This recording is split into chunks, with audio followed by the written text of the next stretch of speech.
नमस्कार, आप देख रहे हैं अपना उत्तराखंड नेटवर्क। इस वक्त मैं हल्द्वानी में हूं और मेरे साथ श्री केवलानंद तिवारी जी जुड़े हुए हैं। आपको बता दूं कि उत्तराखंड में लंबे समय से चकबंदी की मांग को लेकर लगातार चल रहा है। चकबंदी आखिर है क्या, क्यों जरूरी है और उत्तराखंड में इससे क्या बेनिफिट है, इन सभी सवालों के जवाब के लिए आज हमारे साथ केवलानंद तिवारी जी जुड़े हैं, जो लंबे समय से चकबंदी पर काम कर रहे हैं और इस मुहिम में जनता को जा के जागरूक भी कर रहे हैं। तो सर, आपका स्वागत है। सर, सबसे पहली मेरा आपसे एक सवाल है कि चकबंदी एक्चुअल में है क्या, मुझे ऐसे संक्षेप में बताएं कि एक बच्चा भी उस चीज को समझ सके। धन्यवाद, आपने बहुत मेहनत की है ये सब चीज़ को जानने के लिए। आप काफ़ी दूर से यहाँ आए हैं जी, और मुझे आपके माध्यम से आपके दर्शकों को भी ये जो जानकारी प्राप्त होगी तो खुशी होगी, क्योंकि युवाओं को इसमें आगे आना होगा। बाप दादाओं की ज़मीन तो हमारी है, हम बिना ज़मीन वाले नहीं हैं जी, लेकिन ज़मीन है कहाँ और वो ज़मीन किस हालात में है और उसे कैसे व्यवस्थित किया जाए, ताकि हम आगे अपने बाल बच्चों को भी बता सकें कि देखो ये तुम्हारे खेत हैं और इनसे तुम जो भी आगे करना चाहोगे। बुजुर्गों का एक अच्छा खासा हमको विरासत मिला हुआ है। आज लोगों के पास में एक नाली दो नाली के लिए हम यहाँ देख रहे हैं, जैसे हल्द्वानी की आप बात देखें तो यहाँ एक एक टुकड़े में लोग जो है इतना आसान नहीं है अब ज़मीन खरीदना यहाँ। बिल्कुल। लेकिन वहाँ हमारे पास में नाली हेक्टर या बीघों के हिसाब से या एकड़ों के हिसाब से, साथ में जल जंगल जमीनें जो भी कहिए आप, वो और भी हमको विरासत में मिला हुआ है, जिसमें हमें एक कुदाली बेलचा मारना नहीं पड़ा। तो अब वो कैसे हमारे यूज में आए, कैसे हम उसको ठीक तरीके से आगा हमारी आर्थिक उपार्जन का साधन बनाएं, तो इस मुहिम में आप जैसे लोगों का इंटरेस्ट जाग रहा है तो मुझे बहुत खुशी है।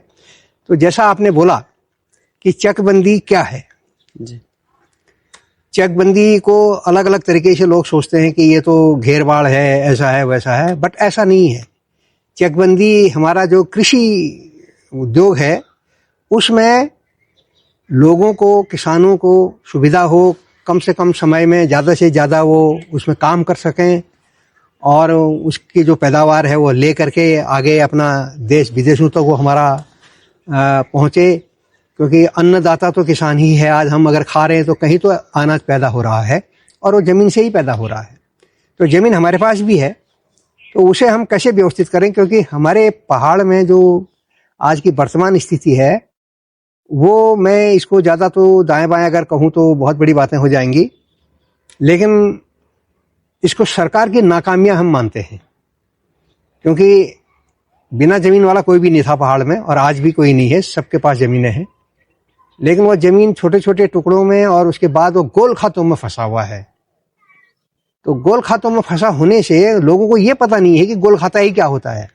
इवन खाते खतौनियाँ, क्योंकि हम उस लाइन में जब जाते नहीं है तो खाते खतौनियाँ क्या होती हैं वो भी हमको समझ में नहीं आ रहा है। अभी कहीं कहीं बात आती है कि आप यहाँ का मूल निवासी है, पहाड़ का है, आपको कोई सर्टिफिकेट बनाना है, कुछ बनाना है, तो उसमें वो कहते हैं कि खतौनी लेके आओ। तो लोग दौड़ा दौड़ा तहसील में जाते हैं और अपने ईजा बाजू का जो भी है पुराने वो दादा परदादा का उनका नाम हम बता बुतू करके एक खतौनी ले आते हैं। बस वहीं तक हम सीमित हैं कि खतौनी का मतलब है कि हम यहाँ के पहाड़ी हैं, यहाँ के निवासी हैं, यहाँ के निवासी हैं, वो आपको सर्टिफिकेट मिल रहा है। उसके अलावा सेकंड स्टेप उस खतौनी का क्या है, उसके अंदर खेत है, वो खेत का क्या यूज है, वो हम उसको आज तक सोचने की हमको, क्योंकि किसी ने हमको बताया ही नहीं, उस डायरेक्शन में हमको काम ही नहीं मिला। किसी को अगर वायदे में आप एक गाड़ी दे दो तो 15 दिन के अंदर में वो सीख के परफेक्ट हो जाता है। एक लैपटॉप दे दो, वो महीना 10 दिन के अंदर में अच्छा खासा पूरा इंटरनेट वगैरह ये वो सारी चीजों को वो जान जाता है। लेकिन उसको जब ये लाइन में अगर दिया गया होता, इस लाइन में भी अगर उसको खेती पाती मिली होती, दो चार ठीक ठाक होते, तो वो सब बगीचे ये वो दूसरी तीसरी पता नहीं इंटरनेट पे क्या क्या ढूंढ रहा होता और कम से कम जमीन मैक्सिमम बेनिफिट वो ले रहा होता आज की तारीख में, और उसको पता ही नहीं है। उसे खतौनी, खेती का मतलब खतौनी, खतौनी का मतलब सर्टिफिकेट एक बनाना है, उसके अलावा उसको पता ही नहीं है। और खेत कहाँ है, जिस खेत का वो खतौनी लेकर के वो सर्टिफिकेट बना रहा है, वो खेत कहाँ है उसको ये भी पता नहीं है। तो ये स्थिति किसने पैदा की, क्यों हुई ये स्थिति? हमारे लोग जितने भी थे वो तो शुरू में तो अपनी आर्मी में इसमें उसमें देश क्या विदेशों तक चले गए लोग, क्योंकि उनके अंदर में नेशनल फीलिंग थी, एक मानवता के लिए कुछ करने का उनका जज्बा था।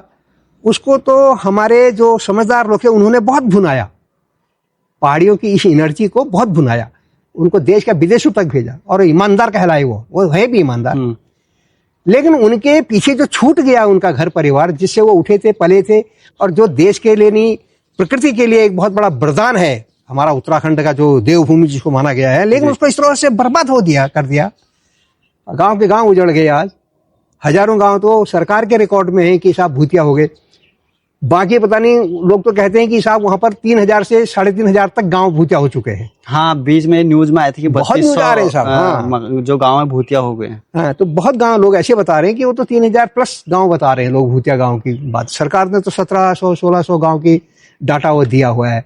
हमारा जो पलायन निवारण आयोग है उसने अपनी रिपोर्ट सरकार को दी है, तो उसमें उसने कुछ इन गांवों का जिक्र किया है, ज्यादा उसने नहीं बताया है।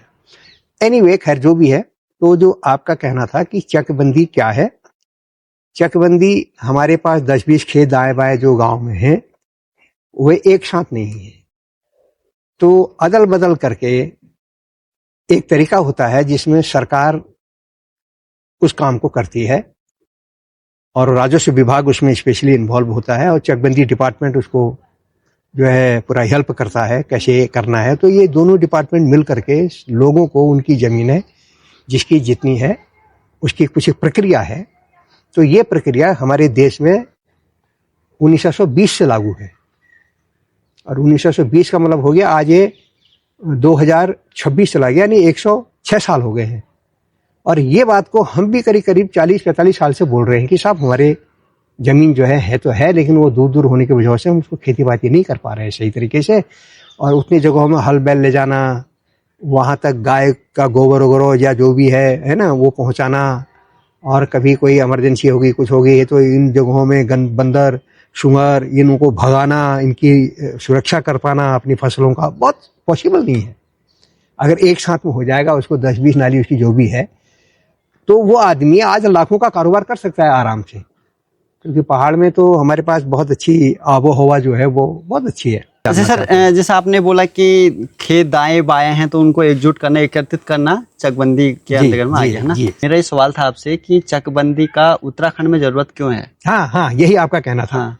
तो जरूरत ये थी कि चकबंदी अगर एक साथ में अगर जमीन हो जाए तो लोग जो है ये यहाँ से पलायन नहीं करते, अच्छा, गाँव के अंदर बैठते, क्योंकि उनके पास जमीन एक साथ है। अगर 10 नाली जमीन अगर किसी के पास हो तो 10 नाली जमीन में यदि वो सेव के पौधे लगाए या कीवी के पौधे लगाए तो वो करीब करीब आपका 7-8 लाख रुपया साल का खर्चा पर्चा निकाल के बचा सकता है साल का। अच्छा, तो ये तो 10 तो छोड़ो, यहाँ 100 नाली जमीन पे लोगों की है, और लेकिन उनको पता नहीं है क्योंकि वो मामला यही था, दूर दूर फंसे हुए खेत हैं।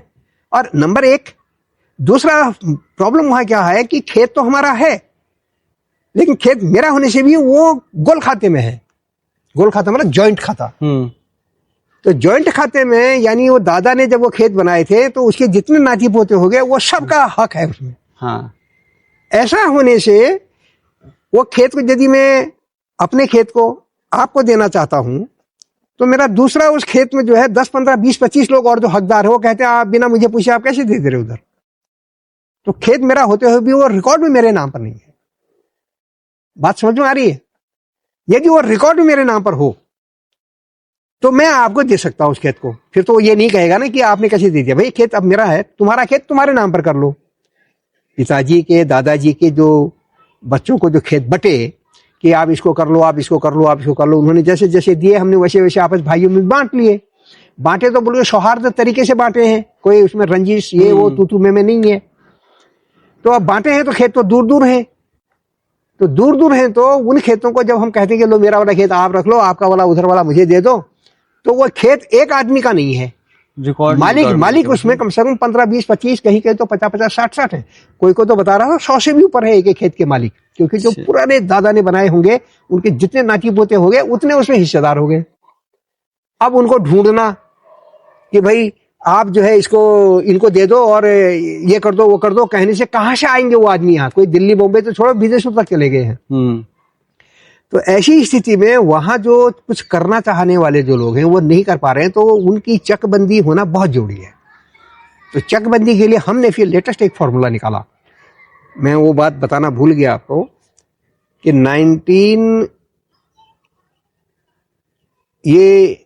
85 में जो हमने आंकड़े निकाल के दिए सरकार को कि साहब ये 52 रुपये किलो बैठ रहा है, लिहाजा हमारे यहाँ अगर जमीन चेक में हो जाएगी तो उसमें ये बगीचे लगाए जाए।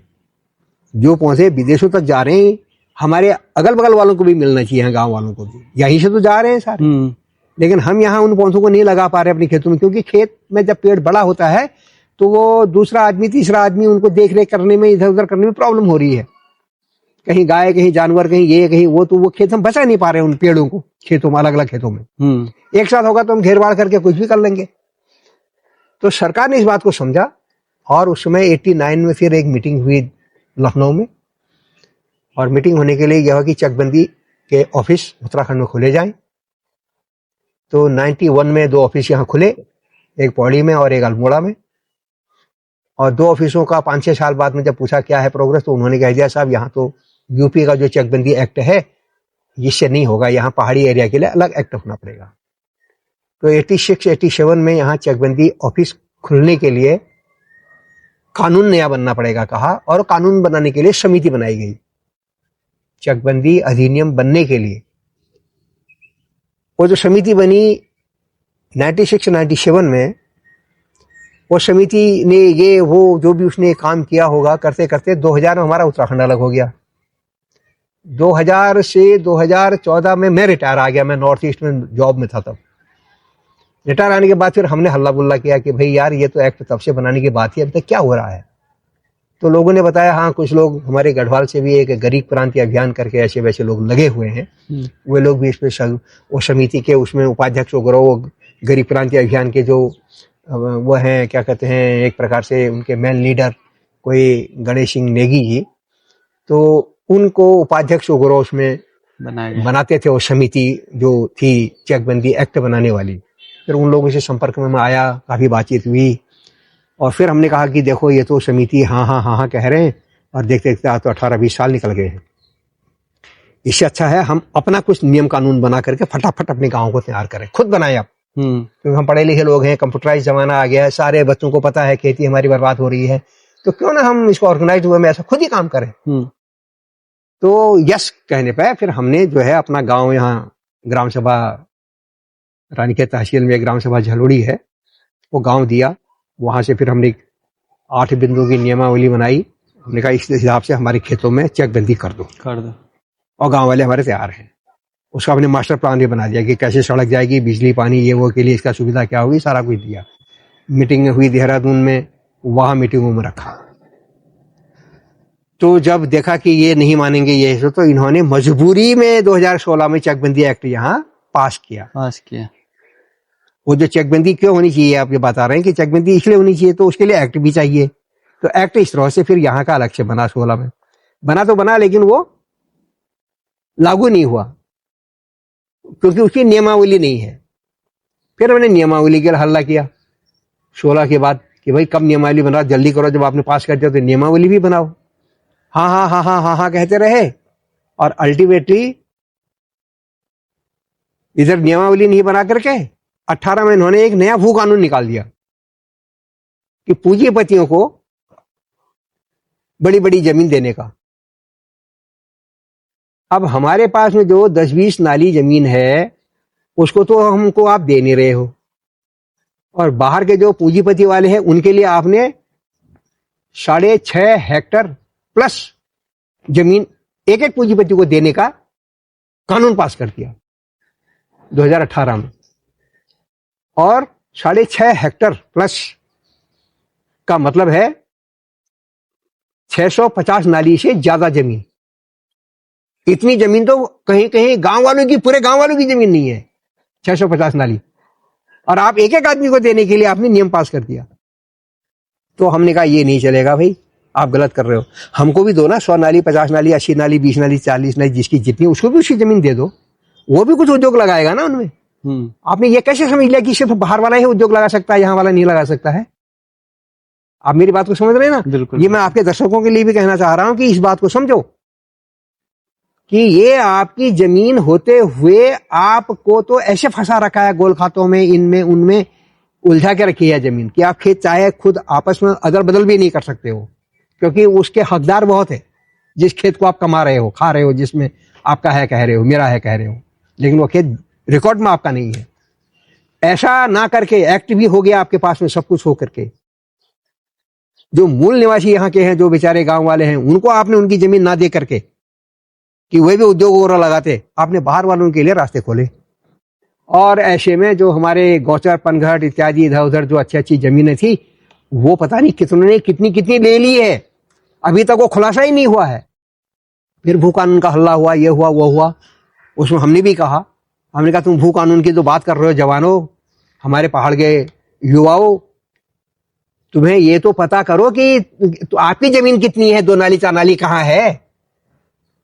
इस सरकार से आप लड़ने को जा रहे हो, लेकिन आपको अपनी जमीन का भी तो पता होना चाहिए साथ साथ।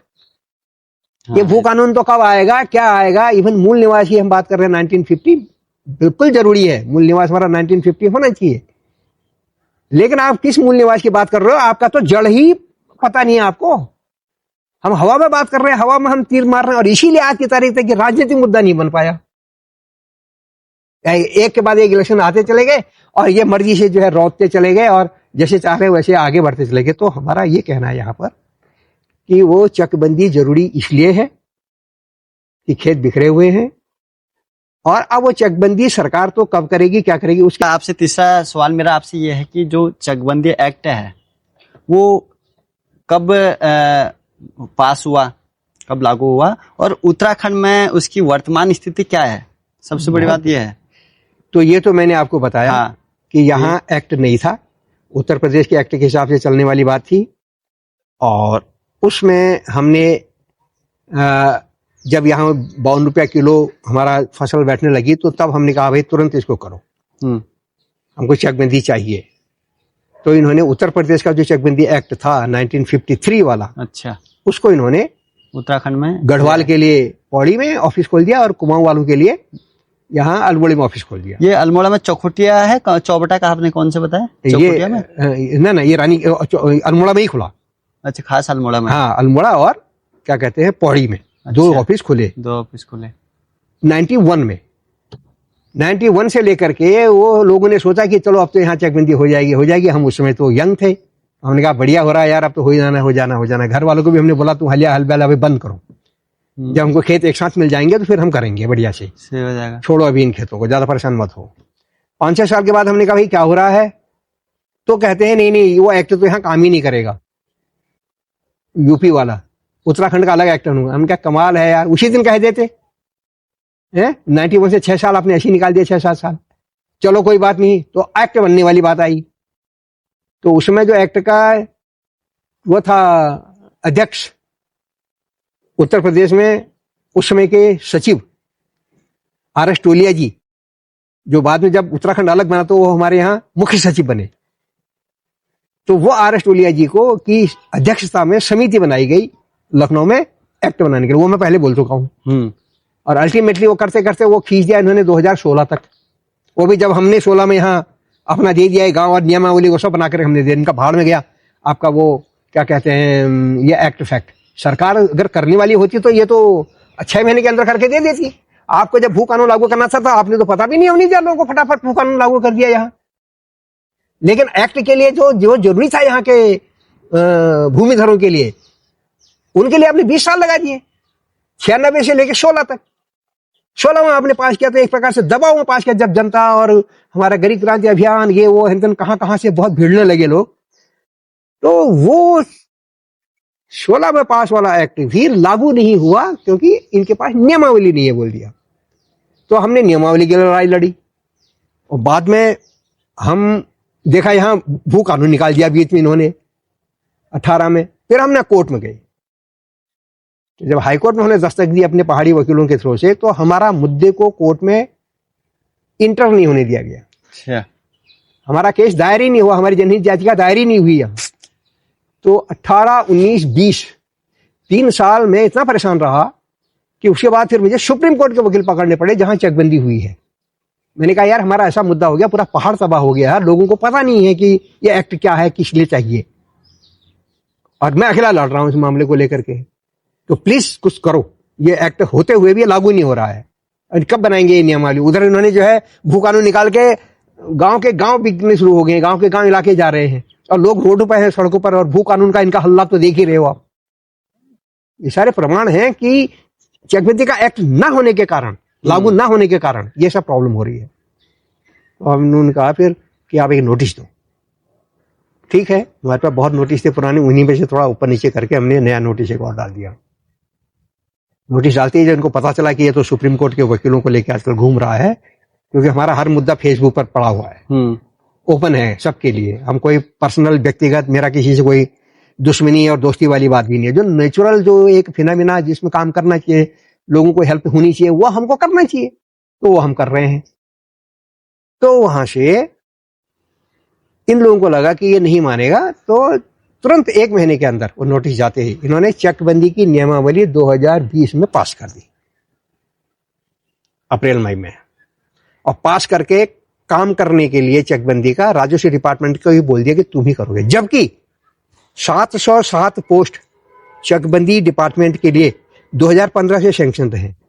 707 पोस्ट इन्होंने कहा हम आज निकाल रहे हैं, कल निकाल रहे हैं, अब हम 180 पोस्ट भर रहे हैं, अब हम 200 पोस्ट भर रहे हैं। 50 न्यूज है मेरी, 50 पोस्ट ऑफिस फेसबुक की पोस्टें हैं, जिन पर ये चीज़ों को अगर कोई अच्छा से जाएगा तो देख सकता है आराम से। वो 16, 17, 18 के दौरान की पोस्टों में ये सब बातें कही गई हैं। तो अल्टीमेटली इन्होंने क्या किया, एक्ट लागू कर दिया, नियमावली पास कर दी तुरंत, और डिपार्टमेंट भी बोला ये काम करेंगे, डीएम से लेकर के पटवारी तक कौन क्या करेगा, सबका ड्यूटी बना दी। ऐसा होने के बाद हमने जो अपना गांव दिया हुआ था पहले से, 2017 से, पहले तो हमने 14 से अपना गांव तैयार किया हुआ है, उसको दिया। 3-4 बार उसके हमने मीटिंगें कराई, जब इन्होंने इधर उधर दाएं बाएं किया। एक बार तो इन्होंने इतना धोखा दिया, इन्होंने कहा हमने 250 गांव तैयार कर रखे हैं चकबंदी के लिए। ये आपको 16 की बात है। तो हमने इनसे पूछा भाई कहाँ कर रखे, कोई जवाब तो देता नहीं था। तो हमने आरटीआई से मांगा फिर, भाई सरकार ये कह रही है और हमको इसका सही जवाब दो। तो 250 गांव कहाँ कहाँ काम हो रहा, क्या हो रहा करके जब पूछा, अच्छा वो भी क्या था, इसका प्रचार प्रसार के लिए पंचायतों में मीटिंग जो होती है, वो मीटिंगों के एजेंडा में प्रचार प्रसार का वो करके लोगों को जागरूक करने के लिए आपका पंचायत पर, ब्लॉक पर और जिला पंचायत लेवल पर होना चाहिए ये प्रचार प्रसार, क्योंकि लोगों को तो पता है नहीं चकबंदी क्या है। तो ये इसके लिए शासनादेश हो गए, और जो जिला में जो सीडीओ लोग होते हैं उनको इसका नोडल अधिकारी बना दिया। अच्छा, कि आप चकबंदी पर प्रचार प्रसार करो गांव गांव मीटिंगों में। और जब हल्ला गुल्ला होने लगा तो हमने कहा कहाँ कहाँ हो रहा है बताओ, तो इनका 250 गांव में हो रहा है। तो हमने जब वो मांगा कहाँ हो रहा है 250 गांव, कहाँ कौन है क्या है, उसमें हमारा गांव भी शामिल है या नहीं है।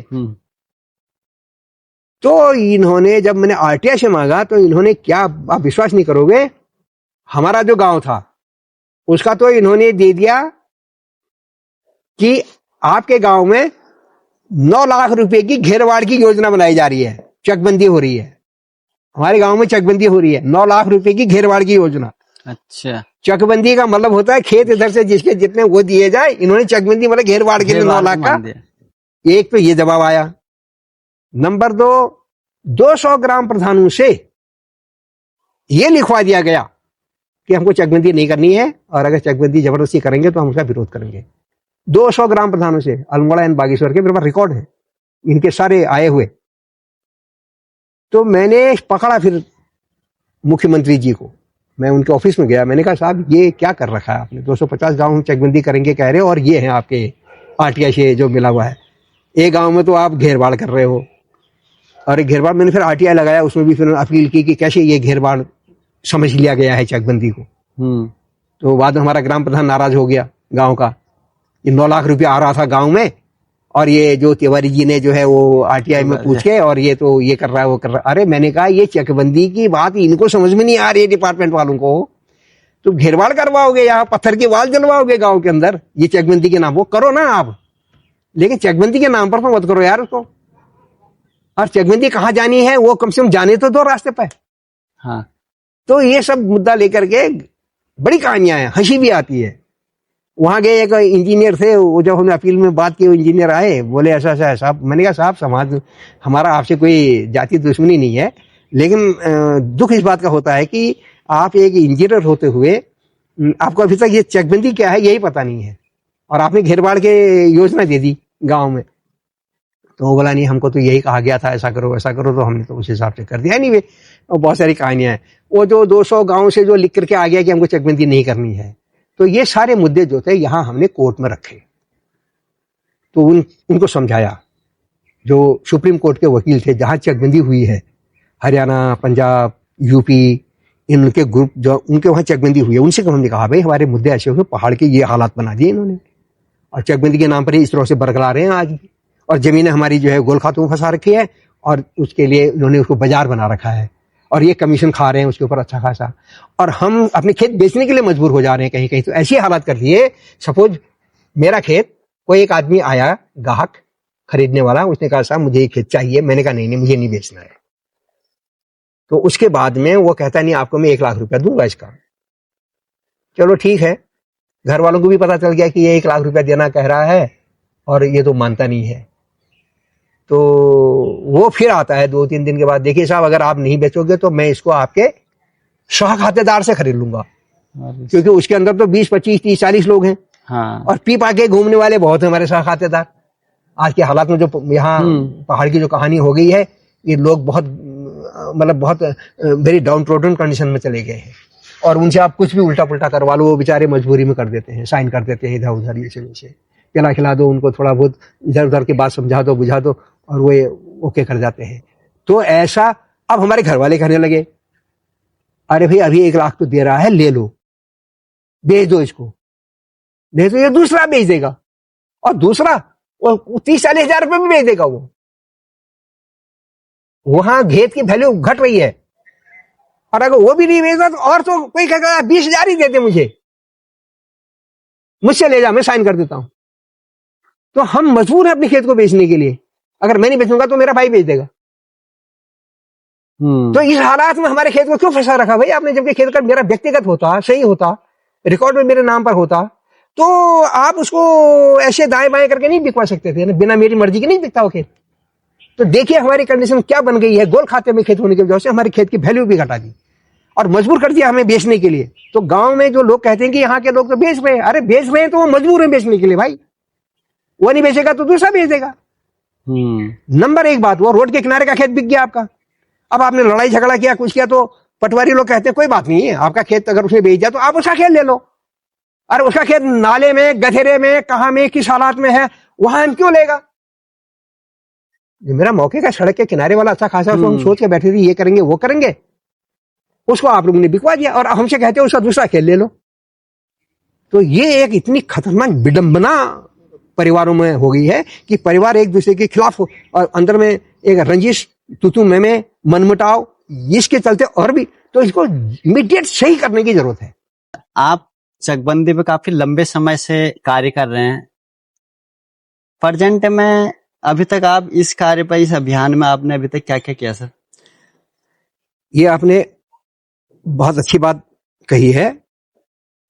सारे इन हालातों को देखने के बाद 2020 में जब हमने वो सुप्रीम कोर्ट के वकील पकड़े और उनके थ्रू से जब नोटिस दिया, तो सरकार ने चकबंदी लागू कर दी और उसके लिए स्टाफ भी दे दिया कि ये राजस्व डिपार्टमेंट ही करेगा। तो हमने राजस्व डिपार्टमेंट को वो लेटर लिखा कि 2014 से हमने अपना गांव दे रखा है, ग्राम सभा झलोड़ी। 2017 में एक मीटिंग हुई थी आपके एग्रीकल्चर मंत्री जी के साथ में देहरादून में, तो उस समय उस मीटिंग में ये एक निष्कर्ष निकला, शासनादेश निकले कि आंशिक चकबंदी भी हो सकती है, यानी कहीं अगर 15-20 परिवार भी अगर तैयार हैं तो वहां भी चकबंदी करेंगे आंशिक, बड़ा नहीं होता तो बाकी पूरा गांव तैयार नहीं है, तो जो अगर 10-20 लोग तैयार हैं तो उनकी भी की जाए। तो हमारा एक टुकड़ा और था, हमने अपने परिवार वालों को पकड़ करके 300-350 नाली का, यानी करीब 6-6.5 हेक्टर था। तो उस हमारे 4 मुख्य परिवार थे, हमने 4 मुख्य परिवारों से बात की, उनका हाँ हाँ ठीक है यार कर लो इसको। तो हमने उसका भी निकाल के 2017 में वो भी दे दिया था। तो हमने अपने वहां से 2 गांव दे दिए, एक तो हमने पूरा राज्य अपना गांव दिया है ग्राम सभा झलोड़ी, और एक हमने अपना अलग से भी कहीं पर हमारा था ग्राम सभा, दूसरी ग्राम सभा में, ग्राम सभा कारसोली के अंदर, तो वो भी हमने दे दिया। और उसमें इन्होंने कह दिया कि साहब 17 में जब हमने पूछा कि भाई क्या कर रहे हो, अभी तक क्यों नहीं हुआ इसको, तो इन्होंने कह दिया चकबंदी एक्ट नहीं है, ये नहीं है, वो नहीं है, और ये हो रहा है वो हो रहा है, बहुत सारी कहानियां हैं उसमें। तो अल्टीमेटली वो फिर हम कोर्ट में गए, ये गए हो गए, तो एक्ट आ गया। मैंने कहा लो अब तो हो गया है। हमने खेत का इस पूरा रिकॉर्ड निकाल करके दिए हुए हैं उसमें बकायदा कि ये वाला खेत ये परिवारों को दे दो, ये इनका हो जाएगा, ये इनका हो जाएगा, 4 टुकड़े कर दो हमारे, और हमने टुकड़े के खेत के नंबर भी निकाल के दे दिए इनको। अब इन्होंने क्या किया, हमारे एक भाई से ये लिखवा दिया कि मुझे चकबंदी नहीं करनी है। अब कहते हैं तुम्हारा भाई नहीं मानता है। इतनी दूर तक आए, इतनी सारी बातें हुई, यहां आकर के कह दिया कि तुम्हारा भाई जो है चकबंदी नहीं चाहता है। तो तुम्हारा भाई नहीं चाहता है तो वो खेत तो तुमको मिलेगा नहीं, तो कैसे हो जाएगी चकबंदी। तो हमने कहा कि वो अगर नहीं मानता है उसका खेत को छोड़ दो, जो मान रहे हैं उनके करो, जो मान रहे हैं उनके तो कर दो। इसमें तो 80% लोग हाँ कह रहे हैं, 80-90%। ये 1 आदमी 2 आदमी जो ना कह रहे हैं, इनकी छोड़ दो भाई, हमको जरूरत नहीं है उनके साथ तू मैं करने की। हाँ। उन्हीं का खेत थोड़ी पड़ा है, आप तैयार है मेरे साथ तो मेरा और आपके खेत के अंदर सही कर दो। तो ये जब बातें आई तो इस पर इन लोगों ने कह दिया कि तुम्हारा भाई नहीं मानता है, और उस पर आज तक जबरदस्त लेटर लिखा हमने, कुमाऊं कमिश्नर को लेटर लिखा है, हमने मुख्यमंत्री को लेटर लिखा है, हमने आगे तक उसके लिए सेंट्रल में भी हमने अपनी चिट्ठियां डाली हुई है, प्रधानमंत्री तक भी हमने अपनी मैसेज पहुंचाई है। तो ये नहीं होने की वजह से फिर हमने एक तोड़ निकाला कि भाई अब ये सरकार तो करेगी नहीं, जैसा आपने पूछा, तो अब हम क्या करें। तो हमने कहा ऐसा करो, हमारे खेत को आप व्यक्तिगत कर दो। मेरा एक खेत यहां पर है, एक वहां है, एक वहां है, मेरे 10 खेत है, 10 जगहों पर फैले हैं। वो खेत मेरा है, मेरे खेत को गोल खाते से मेरे नाम पर कर दो, और आपका खेत उसमें मेरा नाम है, मेरे नाम को वहां से निकाल दो, वो आपके नाम पर कर दो। भाई पिताजी ने आपको दिया है, ये खेत मुझे दिया, वो खेत, तो उसमें हमारे फिर उसको उलझा के क्यों रखा है। बल्कि हमने तो ये भी लिख के दिया है सरकार को कि जिस दिन हमारे पिताजी गुजरते हैं, उस दिन जब बच्चों को हो जाते हैं, 3 बच्चे हैं, 4 बच्चे हैं, जो भी हैं उनके नाम पर डायरेक्ट कर दिया जाए उसको, उन खेतों को। जो वो कराते हैं ना, क्या कहते हैं उसको, दाखिल खारी। पिताजी गुजर गए भाई, बच्चों के नाम उसमें आने चाहिए। अरे बच्चों के नाम तो आ ही रहे हैं, लेकिन खेत कहाँ है पता नहीं है ना उनको। और ऐसी आपने किसान बही, उद्यान बही, ये बही भी बना रखी है, उसमें भी खेतों का पता नहीं है ना, उसको हेक्टर का पता है, कितने हेक्टर उसमें जमीन आती है उसकी। और एक नहीं 5-5, 6-6, 7-7 खातों में लोगों की जमीन है। जो पुराना खाता है सबसे, उसमें कहीं कहीं उनकी जमीनें कम हो गई है, 2 नाली 4 नाली, कहीं तो अभी नए पुराने लास्ट दादा लोगों ने जो खाते बनाए होंगे, खेत बनाए होंगे, वो जो है उनमें करीब 25-30 लोग, तो उनमें भी 20-25 तो उनमें भी हो गए हैं परिवार के लोग। तो इस तरह से हमारे पास जो 7-8 खाते या 5-6 खाते, जिसके जितने खाते हैं, हर खाते में कितना है, टोटल खाता मिला करके उसकी 10 नाली, 20 नाली, 25 नाली, जिसकी जितनी होती है उसको उसका रिकॉर्ड दे दो। तो अब हम आवेदन भेज रहे हैं अच्छा कि मेरे हिस्से के जो खेत हैं, उन खेतों को मेरे गोल खातों से निकाल करके व्यक्तिगत खाते में दे दिया जाए, ताकि मैं अपने खेत को अदल बदल करके आपस में अपनी जितनी भी जमीन है उसको मैं एक साथ खुद करूंगा। तुमसे तो होने वाला नहीं है, तुम तो कभी भाई ये कर रहा है, कभी वो कर रहा है, कभी कानून नहीं है, कभी ये नहीं है, कह कि तुमने हमारे 40 साल निकाले। 40 साल का तो मेरा रिकॉर्ड है, और भी हमारे कई ऐसे लोग निकलेंगे बीच में जो 40 क्या बहुत पहले से भी कह रहे होंगे, लेकिन उनके पास कोई रिटन लिखित रिकॉर्ड नहीं है। हमारे बुजुर्ग तो कह ही रहे थे कि यार जमीन एक साथ हमारी होती तो हम कुछ करते। हमारे पिताजी और हमारे गांव के जो चाचा ताऊ लोग थे वो कहते थे कि अगर जमीन हमारी एक साथ होती तो हम इसमें बहुत कुछ करते। तो इसका मतलब ये सोचिए आपकी उनकी बात को सुना नहीं गया, समझा नहीं गया। और 40 साल तो हमारे पास रिकॉर्ड, और 85 का जो मैं हूं, मैं उसे बेस पे बात करता हूं आज, इसलिए मैं 40 साल बोल रहा हूं उसको। 41 हो गया अभी, है ना। तो ये आखिरी इनको कौन समझाने जा रहा है? ये समझने वाले नहीं है। इन्होंने 60-62 के बाद से नया खेत नहीं बनाने दिया हम लोगों को। 60-62 तक हमारे जो खेत हमारे 60-62 तक बने हुए हैं। अच्छा, उसके बाद नहीं? उसके बाद से नया खेत तो बनाना चाहने से भी उन्होंने नहीं बनाने दिए, उनको रिकॉर्ड ही नहीं होने दिया है। और चकबंदी तो हुई ही नहीं, गोल खाते में अलग से फंसा दिया। उसके ऊपर में ये कह दिया कि भाई तुम्हारा भाई नहीं मानता ही, लेकिन बिकवाने के लिए जब तुम्हारी मर्जी तुम किसी का खेत बिकवा दे रहे हो। लोग कोर्ट में गए हुए हैं, ये मेरा खेत आपने कैसे बेच दिया। लेकिन जब हमको खेती करने के लिए खेत मांग रहे हैं तब कहते हो तुम्हारा भाई नहीं मानता। जब खेत को बेचना है तो उस समय चुपके से तुम्हारी मर्जी, तुम जिसके हाथ से उसके हाथ से बेचवा दे रहे हो, और कहते हो वो तो उसका हक बनता है। तो ये दोगल्ला जो मामला चल रहा है, ये अभी अब जाकर के लोग जो है 1000 से ज्यादा आवेदन पत्र तहसीलों में चले गए हैं। और अभी लेटेस्ट जब हमारे चिट्ठियां जब गई हैं तहसीलों में, तो तहसीलों में खलबली मची है कि भाई बात तो ये सही कह रहे हैं, इनका खेत तो बनता है तो इनके व्यक्तिगत नाम पर होना चाहिए इसको। और जो व्यक्तिगत नाम पर होगा तो फिर वो उसको बेचेगा भी तो अपनी मर्जी से बेचेगा, फुल कॉस्ट पे बेचेगा। जैसे मुझे वो 1 लाख रुपया कह रहा था, मैं चाहूं तो 1.5 लाख भी कर सकता हूं उस खेत की कीमत। सही बात है, क्योंकि खेत मेरा है ना, और तुम्हें लेना है ले, नहीं लेना तो आगे निकल। लेकिन उल्टा वो खेत गोल खाते में फंसा रखा है तो अगला उसको 30-35-40 हजार में भी बेचने को तैयार है, क्योंकि वो खेत सिर्फ मेरा नहीं, हक तुमने उनका भी बना रखा है उसमें जबरदस्ती का। तो यहां पर मेरा ये कहना है, जो आपका ये कहना था कि अब लेटेस्ट क्या है, तो लेटेस्ट ये है कि सारे जमीन वाले लोग जागरूक हो जाएं और अपने खेतों को गोल खाते से निकाल के अपने व्यक्तिगत नाम पर लाएं, इसके लिए आवेदन दें। ऑनलाइन सुविधा कर दी गई है, ऑफलाइन से भी अगर नजदीक में आपका तहसील है तो वहां जाके दे आइए और रिसीव ले आइए, और वो रिकॉर्ड हमको दीजिए। हमारा जो चकबंदी मंच उत्तराखंड करके है, अभी हम रजिस्ट्रेशन करने भी जा रहे हैं उसका।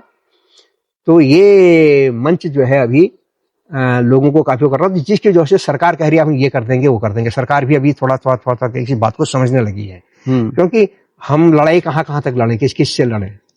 और हम लड़ाई लड़ने के लिए यहाँ नहीं आए हैं भाई, ये एक सोशल कॉज है, जनता को मदद करने की बात है। लोगों को पता नहीं है उनके खेत कहाँ है, उनको खेत उनके मिल जाए, एक साथ हो जाए तो वो बसेंगे रचेंगे, गांव पनपेंगे, वहां गुड़ी बानर सुंगर का जो प्रॉब्लम हो रहा है वो थोड़ा कम होगा, क्योंकि लोग होंगे तो तब उससे स्कूल भी चलेंगे। अस्पतालों में भी जब वहां के लोग होंगे तो अस्पताल में जाएंगे तो वो कुछ कमजोरियां हैं तो वो चिल्लाएंगे। आज की तारीख में वहां पेशेंट ही नहीं है, डॉक्टर किस लिए बैठेगा? स्कूलों में बच्चे नहीं है तो मास्टर किस लिए बैठेगा? अन्य सुविधाएं बाजारों में कोई खरीदने वाला नहीं है तो बाजार कैसे वहां बनेगी? है गांव में लोग नहीं रह गए हैं तो वो झाड़ झंकड़ को कौन साफ करेगा? तो ये जानबूझ करके जो प्रॉब्लम क्रिएट की गई है, इसके पीछे भी मेरी कुछ पोस्ट है कि ये शायद एक साजिश के तहत हो रहा है कि पहाड़ियों को यहां से भगाओ और लेट बाहर वाला कम, और वो वोटर भी बनेगा यहाँ का फर्स्ट क्लास, हजूर भी इनको बोलेगा, क्योंकि जहां का लोकल आदमी अगर गांव के अंदर बैठेगा तो इनको तकलीफ हो रही है। हमने बहुत स्टडी करके देखा है कि कई लोग इस तरह से भी मायूस हुए हैं, वे गांव में गए हैं लेकिन उनको गांव वालों ने सपोर्ट नहीं किया है। जैसे हम रिटायर्ड लोग आए, हम रिटायर्ड लोग गांव में जाकर के बसना चाहते हैं तो गांव में बसते हैं, लेकिन वहां का इन्वायरमेंट ऐसा बना के रखा हुआ है कुछ लोगों ने कि उनकी एक तो मनरेगा में खाने पीने को मिल जा रहा है, और उधर से जो है दारू शारू और फ्री का राशन मिल रहा है, तो उनकी और उसमें अपनी वो जो है एक छत्र राज गांव के अंदर जैसा चाहे वैसा है ना, डकार के शाम के टाइम पर हल्ला बुल्ला जैसी चाहे वैसा करे। लेकिन अगर कोई पढ़ा लिखा आदमी अगर गांव के अंदर चला जाता है तो उनके लिए थोड़ी प्रॉब्लम हो रही है, तो वो देख रहे हैं ये ना आए गांव में तो अच्छा है, और वो ऐसा इन्वायरमेंट क्रिएट कर दे रहे हैं कि ये जो जाना चाह रहे हैं वो नहीं टिक पा रहे हैं गांव के अंदर। तो अल्टीमेटली हमारी जो पूंजी थी, जो हमने खाना खा करके थोड़ी वो बचाई थी, वो हमको यहां फेंकनी पड़ी अपने बच्चों की सुख सुविधा आगे के लिए। वरना हम अपने बाप दादा के घर में 5-4 लाख रुपया खर्च करके ऐशो आराम से वहां जी सकते थे और बढ़िया कर सकते। तो ये बहुत बड़ा इसके अंदर कई एक एंगल हैं। ये खाली चकबंदी तो बहुत पीछे की बात है। चकबंदी से पहले क्या खेत हमारा है भाई? आप चकबंदी किसकी होगी? खेत की होगी ना। जिस खेत को आप मुझे देंगे क्या वो खेत आपका है?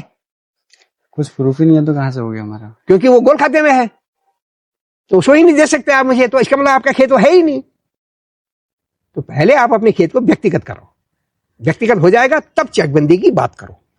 तो अभी हम ये मैसेज दे रहे हैं लोगों को। अच्छा सर, वर्तमान में उत्तराखंड में चकबंदी लागू करने में क्या समस्या बड़ी आ रही है? कोई समस्या नहीं है। इनके पास में वैसे देखा जाए स्टाफ नहीं है, क्योंकि उत्तराखंड में दो जो हमारे मंडल हैं, कुमाऊं और गढ़वाल, गढ़वाल मंडल के लिए चकबंदी डिपार्टमेंट हरिद्वार में है, हरिद्वार रुड़की में, और कुमाऊं के लिए जो चकबंदी डिपार्टमेंट है वो यहाँ रुद्रपुर में है। प्लेन्स एरिया में तो चकबंदी हो रही है, यूपी का एक्ट के हिसाब से ये लोग पहले से करते आ रहे हैं, यहाँ स्टाफ भी है, सब कुछ है। तो पहाड़ के लिए चकबंदी का न तो स्टाफ है और ना वहां पर अवेयरनेस है लोगों में। भाई लोगों में तो जागरूकता होनी पड़ेगी ना कि साहब हमारी ऐसा कर दो। तो एक आदमी दो आदमी हम जैसे लोग बीच में आकर कह रहे हैं, बाकी लोगों को तो पता ही नहीं। वो कहते हैं क्या चिल्ला रहा है यार, कैसे हो जाएगा, ये है वो है, 50 से नाटक करते रहे लोग, बहाने लगा दे रहे। तो हमने कहा अब ये सब गोली मारो, स्वैच्छिक होगी और खेत आपको जो अपना खेत अदल बदल कर सकता है उसके साथ आप करिए। ये नहीं कि वो जबरदस्ती कोई इस खेत को वहां कर देगा, उसका वहां कर देगा, ये कर देगा, वो कर देगा, ये अब चलने वाला नहीं है। तो हमारा जो मुद्दा है अभी एप्लीकेशन आवेदन पत्र देने का, हम इसी पे स्टैंड कर रहे हैं। हम लोगों को अवेयर कर रहे हैं कि भाई आप आवेदन दो, ज़्यादा से ज़्यादा दो। हम कॉलोनी में, गांव में जा रहे हैं, मीटिंगें कर रहे हैं, और जो गांव में 60-70% लोगों ने आवेदन दे दिए हैं अपनी तहसील में, उनको हम कह रहे हैं ग्राम सभाओं से कि भाई प्रस्ताव पास करो कि हमारे गांव के 60-70% लोग अपनी जमीन को बचाने, उसको आबाद करने और आगे इसमें व्यवसाय करने का, रोजगार करने के लिए ये इच्छुक हैं। लिहाजा इनकी जमीन अदल बदल करने का इनको मौका दिया जाए। ये प्रस्ताव ग्राम सभाओं से पास करा रहे हैं। तो ये प्रस्ताव के बेस पर अब हमने सरकार से भी बोल दिया है कि भाई हम तैयार हैं, हमने गांव तैयार कर लिए हैं, आपको करना है ऐसे करिए, और अगर नहीं तो फिर हम खुद ही करेंगे अपने आप। हाँ सही बात है, स्वैच्छिक, क्योंकि आखिर जमीन तो हमारी है, हमें तो अपनी जमीन तो चाहिए ना। बच्चे उनको तो हम बताना पड़ेगा ना कि खेत हमारा कहाँ है। हमारे बच्चे भी अब कहने लगे यार तुम बात तो बड़ी बड़ी करते हो, हमारा खेत कहाँ है, और जो खेत दिखा रहे वो खेत हमारा नहीं है। रिकॉर्ड में जब ढूंढते हैं तो वो पढ़े लिखे लोग हैं ना, वो तो कह रहे हैं ना ये क्यों हो गया ऐसा, क्यों हमारे बुजुर्गों ने इसको इस तरह से गोल खाते में फंसाए रखा। अरे फंसाई नहीं रखा, इन्होंने उनको मूर्ख बना के रखा है। तो ऐसी ऐसी बातें हैं। अच्छा सर, जैसे किसी किसान के ऑलरेडी पहले से ही खेत एक साथ हैं, तो उसको चकबंदी का लाभ कैसे मिलेगा? बड़े आराम से मिलता है। अभी जो योजनाएं चल रही हैं उनके वो लोग यूज कर रहे हैं, बहुत ऐसी बात नहीं है। यहाँ पर आपका 100 नाली, 50-50 नाली बुजुर्गों की पहले ज़माने से जिसकी ज़मीन है, तो सरकार के एप्पल मिशन है, ये कीवी मिशन है, अन्य और साग सब्जियों के लिए, फसलों के लिए, है ना, दालों के लिए, दवाइयों वाले जो पौधे हैं इनके लिए, और भी कई आपका मसाले हसाले, इनके लिए जो भी योजनाएं चल रही हैं लोग करने वाले कर रहे हैं, ऐसी बात नहीं है। अब वो है क्योंकि इन्वायरमेंट ऐसा नहीं है, वातावरण ऐसा नहीं है, तो हर आदमी करता।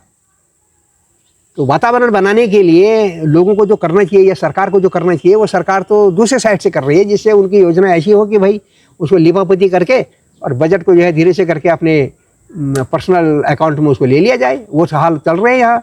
इवन डायरेक्टर हॉर्टिकल्चर के साथ हम तू में हो गई थी बहुत भयंकर एक बीच में, और अल्टीमेटली वो जो है सस्पेंड हुए। और सस्पेंड होकर के वो वापस चले गए, और उनका मुद्दा जो है यहाँ हाई कोर्ट में इधर उधर नहीं करके CBI तक गया हुआ है। और अब वो देखो मामला तो न्यायालय में है वाली बात है, अब वो क्या होता है वो तो ये जाने। तो वो बंदा यहाँ से निकल गया, आगे वो जा करके जहाँ वहाँ से आया था हिमाचल से, हिमाचल में वो और अच्छी पोस्ट पे बैठा है आगे, है ना। तो ये जो हो रहा है ये सोची समझी साजिश के तहत हो रहा है।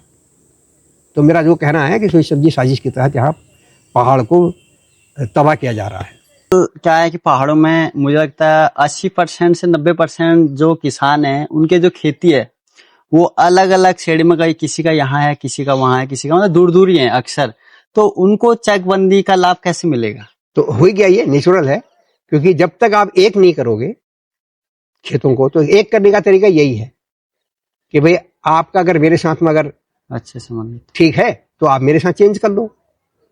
जो आपके साथ खुश होता है, जिसको पसंद है आपके खेत इधर उधर करने का, वे लोग आपस में एक साथ कर करके, ये हो रहा है, ये प्रोसेस में अभी हम ला रहे हैं इसको।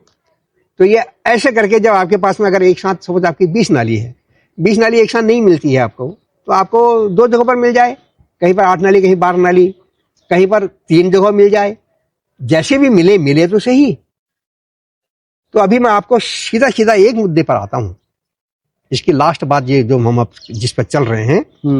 तो हम अभी ये कह रहे हैं लोगों से कि पहले तो आप आवेदन पत्र दे दो अपनी तहसील में, और जब आप आवेदन पत्र दे रहे हो तो आपके अकेले के देने से कुछ होने वाला नहीं है। आप अपने गांव के लोगों को भी प्रेरित करो, एक टीम बनाओ और घर घर जाकर के लोगों को समझाओ, उनसे कहो भाई ये आपका ऐप है, हमारा एक वेबसाइट में वो दे रखा है आवेदन पत्र भरने का तरीका, सिंपल है, उसको 2 मिनट के अंदर में एप्लीकेशन आपका सेंड हो जा रहा है, तहसील में चला जा रहा है, आपको यूनिक कोड भी मिल रहा है उसका, और आपके वो व्हाट्सएप में मैसेज भी दे रहा है। तो इस टाइप का हमने उसको एक लेटेस्ट वर्जन डेवलप किया हुआ है। तो उससे लोग फटाफट एप्लीकेशन डालें। जिस गांव में 60-70% हो गए हैं, उस गांव के लोगों का ग्राम सभा से प्रस्ताव पास कराया जाए, और जब प्रस्ताव पास हो गया तो सीधा सीधा तहसील में बोला जाए कि भाई ये गांव में जितने लोग तैयार हो गए हैं, अब इसको आप ठीक से समझिए। मैं दर्शकों से भी कहना चाह रहा हूं कि इस मुद्दे को ठीक से समझे कि जब आपके गांव के 60-70% लोग तैयार हो चुके हैं, तो अब आप तहसील से बोलिए कि हमारे गांव में आके मीटिंग करो। तो ये 60-70 लोगों की जो जमीन जिन्होंने कहा है कि हमको हमारी जमीन व्यक्तिगत होनी चाहिए, इन लोगों की कुल जमीन कितनी होती है? अभी एक आदमी कह रहा है मेरी जमीन मुझे चेक में चाहिए, लेकिन उसकी जमीन कितनी है उसको पता ही नहीं है। तो तहसील वाले इन 60 लोगों को उनकी अलग अलग सबकी जमीन कितनी कितनी है वो भी बता दो, लिख के दे दो कि भाई रामदत्त जी आपकी जमीन इस गांव के अंदर 15 नाली है, केवलन तिवारी जी आपकी जमीन इस गांव में 20 नाली है। ऐसे करके जो 60 लोगों ने जो आवेदन दे रखे हैं उन सबको पकड़ा दो कागज, ताकि वे उतनी जमीन आपस में मिलजुल के जुगाड़ कर लें। बात समझ में आ रही है आपके? इसको आप पहले अच्छा से समझिए। तो अब ऐसा होगा, और 1 महीना 2 महीने का टाइम दे दो। तो अब आप जो है अपने मुझसे बात करो, इनसे करो, उनसे करो, हम आपस में अदल बदल करके अपने खेतों को आप जमा कर लो। आपने 5-7 खेत यहाँ मिल गए, 8-10 खेत वहां मिल गए, 10-15 खेत वहां मिल गए, और 2 महीने 1 महीने के बाद वो आएंगे तहसील वाले, वो पूछेंगे रामदत्त जी बताइए आपकी जमीन कितनी? अपने काम में जो 15 नाली था, साहब मेरा तो आपने दिया कागज, और मैंने ये 2 जगहों पर जमा कर रखा है खेत। तो 2 जगहों पर खेतों का वो जो है नक्शे में वो उन खेतों के नंबर निकाल लेंगे। ये आपने जो है 10 खेत जहां पर जमा करेंगे, 10 खेतों का रिकॉर्ड करके उसके बाद वो निकालेंगे इस खेत का इतना स्क्वायर फीट, इस खेत का इतना, इसका इतना। तो देखेंगे कि साहब आपकी तो ये है, जो इसमें तो हो गया 10 खेतों का करीब करीब 8 नाली, और वो जो बाकी खेत 5 खेत उधर जमा करके 15 खेत जो भी है उन खेतों का निकाला, वो देखा वो तो सब 5 नाली वहां भी निकलता है, तो ये 8-5 से 13 नाली हुआ, 2 नाली आपका बच गया। तो आपसे कहेंगे 2 नाली जो है आप सेकंड राउंड में और पता कर लो, आपस में लेन देन कर लेना, और 2 नाली आप और जुगाड़ कर लेना, आपका 13 नाली हो गया। 13 नाली का आपको देके चले जाएंगे। अब हमको पूछेंगे तिवारी जी आपको पता? हमने कहा आपने हमको 20 नाली का दिया था, तो मैंने ये यहाँ जमा कर रखे हैं और आप देख लीजिए इनको। तो वो भी उनका रिकॉर्ड निकालेंगे, देखेंगे उनमें खेतों के नंबर के हिसाब से उनका रकवा होता है, तो रकवे से वो पता करेंगे, देखेंगे तिवारी जी आपका तो यार ये 22-23 नाली हो रहा है, आपका तो 20 नाली ही होता है, 3 नाली आप छोड़ो, तो मैं 3 नाली के वहीं पर जो है जिस खेत को हटाना है वहां हटा दो। तो इस तरह से मेरा हो गया, आपका हो गया, ऐसा होगा 60 आदमियों का, सबका आपको 2 दिन 10 दिन 20 दिन जो भी लगे वो आप करके जाएंगे। वहां गांव में आइए और एवरीडे ये प्रोग्राम बनाइए, और इस तरह से आप इसको खत्म कर दीजिए 60 आदमी का। जब 60 आदमियों की जमीन क्लियर हो गई तो ये हल्ला होगा गांव के अंदर, तो बाकी जो 40 आदमी हैं वो भी कहेंगे यार ये तरीका तो ठीक हो रहा है, और वो उनके खेत हमने नहीं लिए क्योंकि उन्होंने आवेदन दिया भी नहीं है। हमने इन्हीं लोगों में खेत अदल बदल किए हैं, 60 लोगों में जिन्होंने आवेदन दिए हैं। तो इसमें से भी जो 40 हैं, इसमें से भी 20-25 लोग तुरंत आवेदन देंगे जब वो प्रेरित होंगे, उनको लगेगा, क्योंकि कई लोगों को नॉलेज नहीं है, कई लोगों को अभी तक मैसेज नहीं मिली, और कई ऐसे मामले हैं। तो ये जो 30-40 लोग हैं, इनमें से 20-25 लोग आवेदन देंगे, तो सेकंड राउंड में इनके साथ में भी हम मिला मिली कर लेंगे। ऐसा करते करते करते करते इस गांव के अंदर 3 राउंड 4 राउंड 5 राउंड जो भी लगते हैं, जब से हमारा भारत आजाद हुआ, आज 80 साल के करीब होने वाले हैं, तब से हम चिल्ला रहे हैं, ये काम नहीं हो पाया। तो अभी अगर एक आध साल के अंदर, 2-3 साल के अंदर अगर ये काम हो जाता है तो बल्ले बल्ले है ना, लोगों को अपनी जमीन मिल जाएगी। और मिल जाएगी तो उसके बाद में जैसे चाहेंगे वैसे करेंगे। फिर तो एक से एक टेक्नोलॉजी आज के जमाने में जो आई हुई है वो तो उसकी कोई तोड़ नहीं है साहब, है ना। लोग बहुत कुछ कर रहे हैं हमारे पहाड़ों के अंदर में, तो अभी हम नए तरीके से बहुत कुछ कर सकते हैं। तो ये बात समझ में आनी चाहिए हमारे सारे दर्शकों को भी कि आप तुरंत आवेदन दीजिए और अपने गांव के लोगों को ज्यादा से ज्यादा लोगों से आवेदन दिलवाइए, और 60-70% जिस दिन हो जाते हैं ग्राम सभा से प्रस्ताव पास कराइए, और सीधा सीधा तहसील वालों को बुलाइए, राजस्व डिपार्टमेंट के लोगों को, कि भाई देखो हमारा गांव तैयार हो गया है, 70 आदमी 60 आदमी जो हमारे तैयार हो गए, इनकी जमीन निकाल के दे दो हमको, और ये आपस में अदल बदल देंगे।